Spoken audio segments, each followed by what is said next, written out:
தற்போது கிடைத்துள்ள அண்மை செய்தியை பார்த்து வருகிறோம். பெரம்பலூர் அருகே தனியார் வேளாண்மை கல்லூரி விடுதியில் 2ஆம் ஆண்டு மாணவி தூக்கிட்டு தற்கொலை செய்து கொண்டுள்ளார்.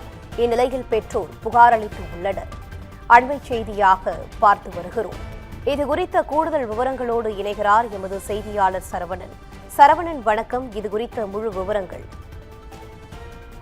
வணக்கம் வினிதா. பெரம்பலூர் அருகே வல்லாபுரத்தில் தனியார் வேளாண்மை கல்லூரி இயங்கி வருகிறது.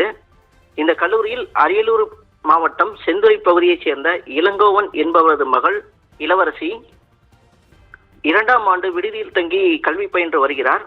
இந்த நிலையில் நேற்று இரவு 8 மணி அளவில் மாணவி இளவரசி கல்லூரி விடுதியில் இருந்து அவரது தந்தை இளங்கோவனிடம் செல்போனில் சோர்வாக பேசியதாக கூறப்படுகிறது.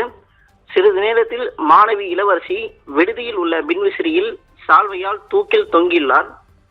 இதனை கண்ட சக மாணவிகள் கல்லூரி நிர்வாகம் மூலம் அறையின் கதவை உடைத்து இளவரசியை கல்லூரி நிர்வாக வாகனத்தின் மூலம் பெரம்பலூர் அரசு தலைமை மருத்துவமனைக்கு கொண்டு வந்ததாக கூறப்படுகிறது.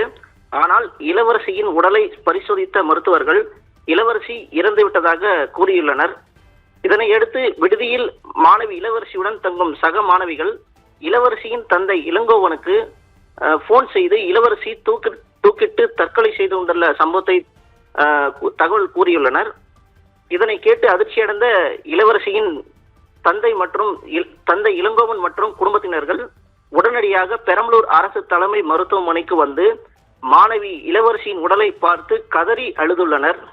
இதனிடையே மாணவி இளவரசி தூக்கில் தொங்குவதை பார்த்த சக மாணவிகளான கனிதா, வர்ஷா, இமாமிதா, பிரியா உள்ளிட்டோர் அதிர்ச்சி அடைந்து மயக்க நிலையில் அரசு மருத்துவமனையில் சிகிச்சைக்காக அனுமதிக்கப்பட்டனர்.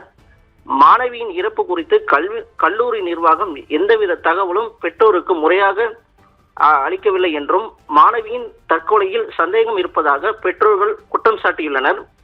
இந்த நிலையில் இது போன்ற சம்பவங்களை தடுக்க மன உளைச்சலில் உள்ள மாணவிகளை கண்டறிந்து அவர்களுக்கு கவுன்சிலிங் வழங்க தமிழக முதல்வர் விஜய் நடவடிக்கை எடுக்க வேண்டும் என்று மாணவியின் உறவினர்கள் தமிழக முதல்வர் விஜய்க்கு வேண்டுகோள் வைத்துள்ளனர்.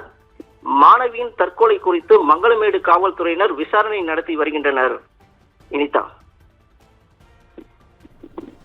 கூடுதல் விவரங்களை வழங்கியமைக்கு நன்றி சரவணன்.